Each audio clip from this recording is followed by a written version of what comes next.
Hello everybody, welcome to 11Z's English. Всем привет! So, in a previous episode, we talked about history and how history is taught in England and in Russia, or at least how history was taught in my school and in Tanya's school. Exactly, because actually our conversation, it led to quite a lot of discussion in the comments, and of course, while we can make general statements about how it's taught in the whole country, a lot depends on the school, a lot depends on the teacher, and so you should bear that in mind when listening to our discussion today, because today I would like to talk a little bit about how the great wars are taught in Britain. I remember the first time that I visited Russia in 2010, I went to Kazan. It was May, and I was surprised to see a huge billboard about Великая Отечественная война, наша победа. And I thought, why are you still talking about this? This was like 60 or 70 years ago. Like, why is there this obsession with talking about this war that happened a long time ago? Like, it's kind of bad taste to go on about it. Because I had no idea about the special place that the Second World War, the Great Patriotic War, holds in the hearts, in the identities of people from the former Soviet Union, people from Russia.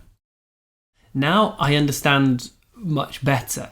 But as a 21-year-old, I couldn't understand it. I couldn't see it through your eyes. I couldn't put myself in your shoes because of the way that I had been taught about that conflict and also the First World War. And I want to start by explaining how the First World War is taught, because we call the First World War the Great War.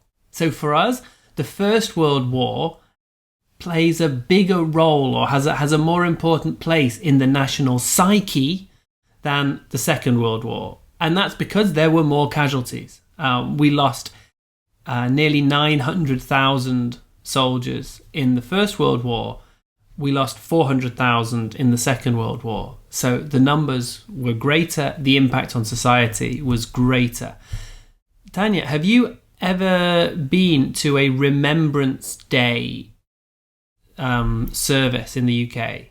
Да, я ходила. В Англии вспоминают Первую мировую войну, жертв, да, погибших в Первой мировой войне на 11 ноября, правильно? Yes. И я ходила в местную церковь, то есть это при церкви отмечался этот день. И есть традиционный символ, да, красный мак, и все идут с этими маками, да. И How would you describe the mood? Я бы сказала строгий, торжественный такой не праздник, как у нас праздник Победы, да, а здесь именно День памяти, такой строгий, печальный, и, в принципе, настроение такое же, то есть все как будто бы вот минута молчания, все вспоминают, и вот такое, да, какие-то стихи читались, которые, наводят на мысли о потерях, да, вот такой момент, да, ну и музыка соответствующая, то есть более такая торжественно-печальная. It's in autumn, it's not in spring. Да, ноябрь. It's a very solemn occasion. I remember when I was growing up, I attended Cubs and then Scouts. So Cubs was for 8 to 11-year-olds. Scouts, which you probably know about, was for 11 to 16-year-olds. And on the 11th of November, all the Cubs and all the Scouts had to wear their uniforms and go to the local war memorial in the village, where somebody played the last post on the trumpet and some words were said and we all repeated, "We will remember them." But the mood is not one of triumph or victory, and that's because although we were on the winning side in this great war, we didn't really win anything. We didn't free our country. We didn't save our country from anything. Our men were sent to die in Flanders fields, the fields of Belgium and northern France. Да, я даже пела эту песню тоже в хоре. Yeah. In Flanders Fields, да, она играет. And the poppy is the symbol because there were lots of poppy fields in the area where those battles were fought. So there's nothing really to celebrate. It's like a national tragedy that the war was fought in the first place. Mm-hmm, mm-hmm. And so although we ended up on the winning side, there were not a lot of... It's not like a cause for celebration. And when we were taught about the war at school, the first major theme was why it happened. And we wrote essays about the causes of the First World War. And usually the conclusion was to try to figure out how could something like this happen? How could we let it happen? Something so senseless, something so pointless. Mm-hmm. And then we didn't study in detail the battles and the strategies. We studied in detail the conditions in the trenches and how the conditions which the men lived in were so terrible, but that they were so brave and they continued to fight despite the terrible conditions and the hardship that they had to endure.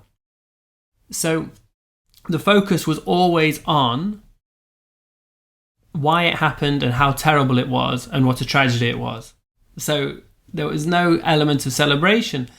And because of that, there's also an element of feeling we mustn't move on completely, but we don't want to make such a huge deal of it.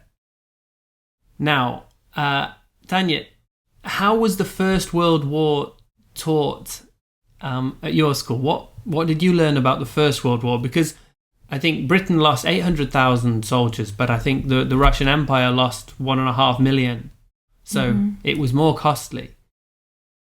Вот как раз-таки про Первую мировую, я думаю, мы больше говорили, о потерях, о том, что мы, наверное, зря туда пошли и так далее. То есть, что мы были в составе этих союзных войск, и, в принципе, мы точно так же разбирали ее, но без таких подробностей, наверное, и точно без оценки, что это там было как-то супер классно или хорошо, что мы туда пошли, или что мы смогли выиграть, возможно, там и хотя я даже не помню, на какой, с кем мы были в союзе. То есть я сейчас, если поковыряюсь в памяти, то я вспомню все, как назывались, да, эти союзы, но... But it wasn't Отечественная война. Это не... Да, она не была отечественной, то есть эта война все-таки была не на нашей территории. Опять же, вот как ты сейчас описал, мужчины ушли умирать на чужую землю. Вот. Поэтому не было... Но в моей памяти нет такого, что мы какую-то особую печаль там, именно на уроках истории испытывали. Мы тоже, кстати, писали вот эти сочинения про причины, про то, какие там были последствия, что к чему привело, то есть, пытались, да, тоже как-то разбирать вот эти вещи, но нет, Первая мировая война для нас в школе не оставалась каким-то таким большим следом на душе, то есть для нас все-таки вот этот большой объем, самый большой объем информации, который мы получили, был о Великой Отечественной. Yeah. So, I guess we can move on to Великая Отечественная война, the Second World War. For Britain, I feel like our main role in that war was to survive. And our great victory was survival. In 1939, 1940, Britain survived. Britain was the only country fighting Hitler in 1940. And we survived. One of there's a famous incident at Dunkirk where we turned a terrible defeat into like a story of national heroism, which is a bit crazy, but we sent, I think, 300,000 or 400,000 soldiers to Europe to try to stop the German advance into France. And it was a complete failure, and it very quickly became obvious that we needed to get the soldiers back to Britain.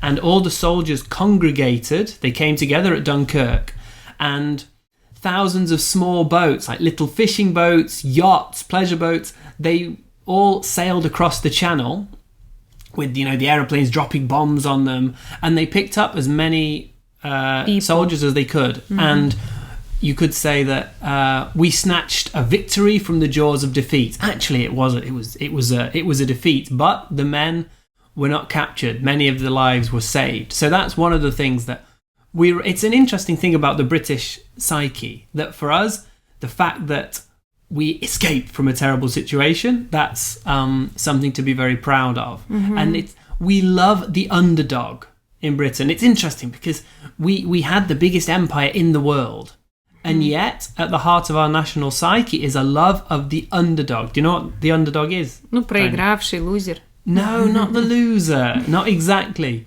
It's the one who's not expected to win. It's the little country who punches above his weight. So, like, in football, when little Belgium plays against Brazil, for example, actually the Belgian team is good, but Belgium is much, much smaller than mighty Brazil. So Belgium would be an underdog in that context. And in football, we love it when a big team like Manchester United loses to a little team, because we always love an underdog. And so we like to think of ourselves as the underdog. And that's why something like Dunkirk is such an important story, like a victory for us. Yeah. And the other great victory that we remember is, we call it the Battle of Britain. But the Battle of Britain, of course, wasn't fought on British soil, because no foreign armies have invaded Britain since 1066. The Battle of Britain was fought in the air above Britain, between the Royal Air Force and the Luftwaffe. And if the Luftwaffe had managed to completely destroy the British Air Force, and they came close, then they would have been able to launch an invasion. But as long as the Royal Air Force survived, we could stop the ships, and therefore stop the Germans coming. And again, the way that we remember the Battle of Britain was, that we had so few planes, but our brave men managed to stop the mighty German Luftwaffe, kind of thing. I don't know, to be honest, that was really how it worked. But somehow our brave pilots survived. And so by the time by the time Hitler invaded the Soviet Union in 1941, Britain had not fallen. And to be honest, those first 2 years, 1939, 1940, and part of 1941, that's what we focused on. Everything that came after, I think perhaps because Britain played a kind of side role after that, the Americans entered the war. We know that we couldn't have ended up on the winning side without the American help. And so it's not as important to us as those first years when Britain stood alone. This, Churchill speech, we will fight them on the beaches, we will fight them on the landing ground, we stand against Hitler. And so I understand when people from the Soviet Union feel like the West undervalues their contribution. As a British person, I want to say, but remember 1939 and 1940 when we stood alone.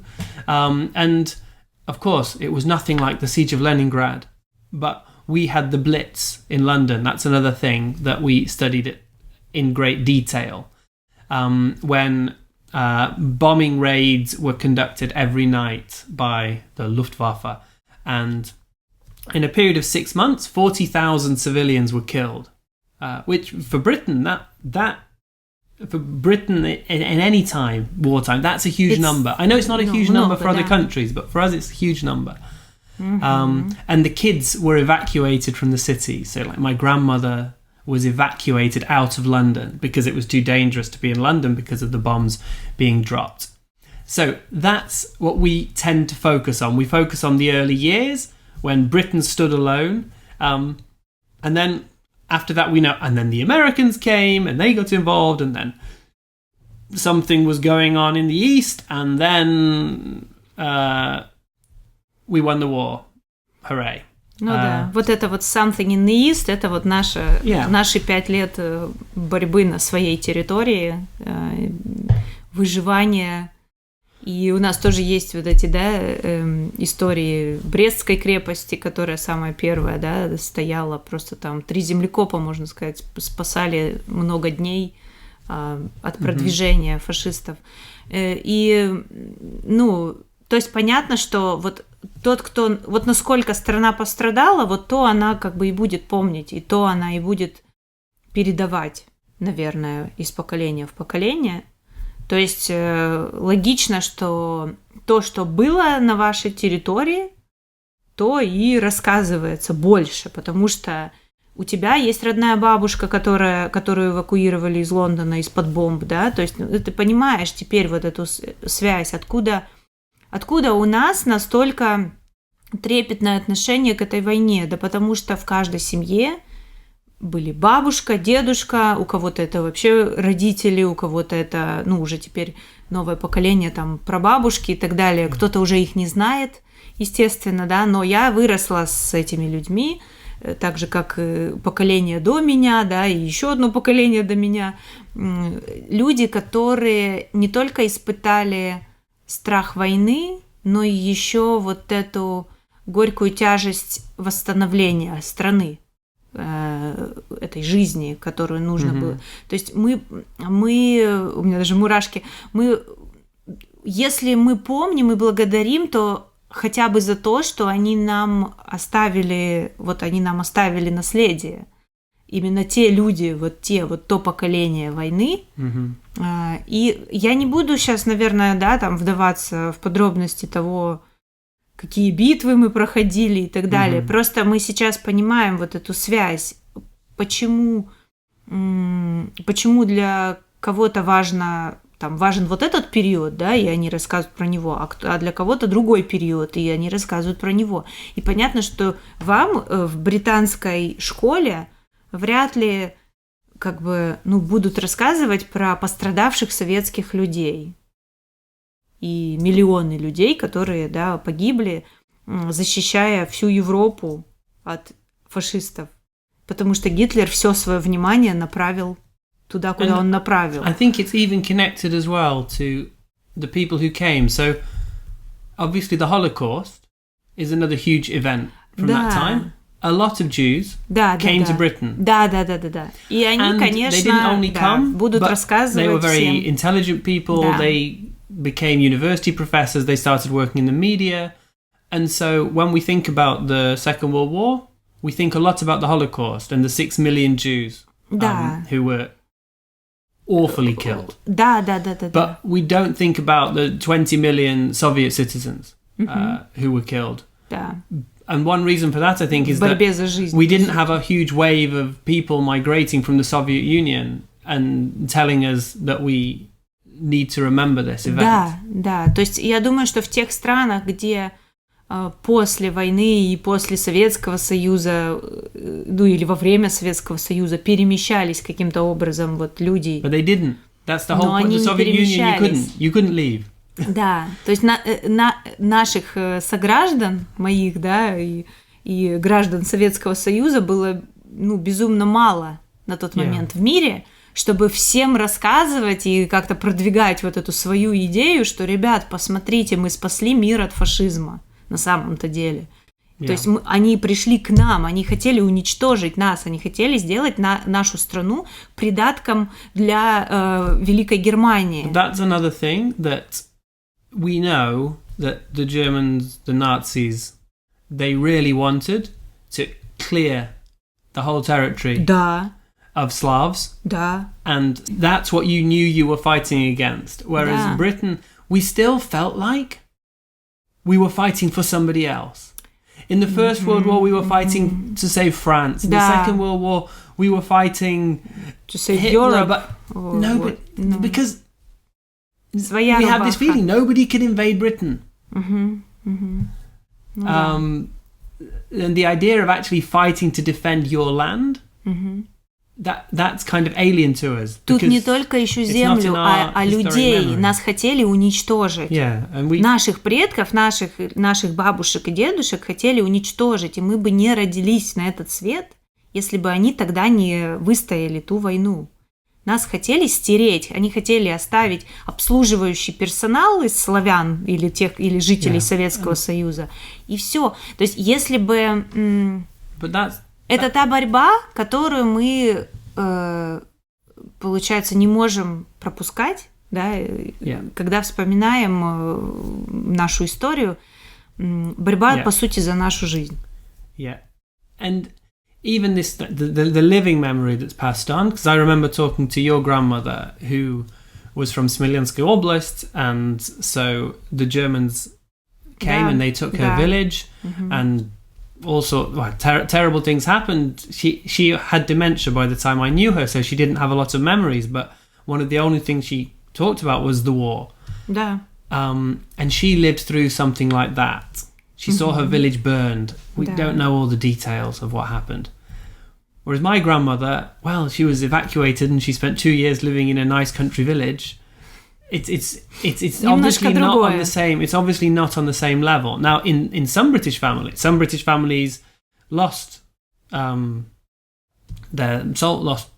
the men, and some civilians died. But it's not on the same level, and so it's natural that it didn't have the same impact on the national psyche as what happened. Да, моя бабушка была такой голодной и худой, что ей в паспорте написали, что ей на 2 года меньше, потому что это было возможно, потому что она была настолько маленькой и худой. Она рассказывала, как они искали где-то в помоях очистки, что угодно, чтобы просто поесть. То есть это те же самые истории, которые нам рассказывают про концлагеря, например, и про евреев. Просто получилось, что советские люди не были в концлагере, но они были как будто в концлагере на своей собственной земле в этот момент. Ну, то есть понятно, что это очень тяжелая тема, и День Победы многие обсуждают, особенно в последние годы, что, возможно, не надо так вот праздновать, надо вот, как у вас Remembrance Day, надо вот, только вспоминать, да, о потерях, но не делать каких-то празднований. Но это уже, не знаю, тема для дискуссий других. I think so. Поэтому anyway, so I hope it's been interesting for you to listen to our conversation. It's quite a difficult topic to talk about. It's not easy to explain these things. But we decided to try. So let us know what you think in the comments. And see you next time. Пока.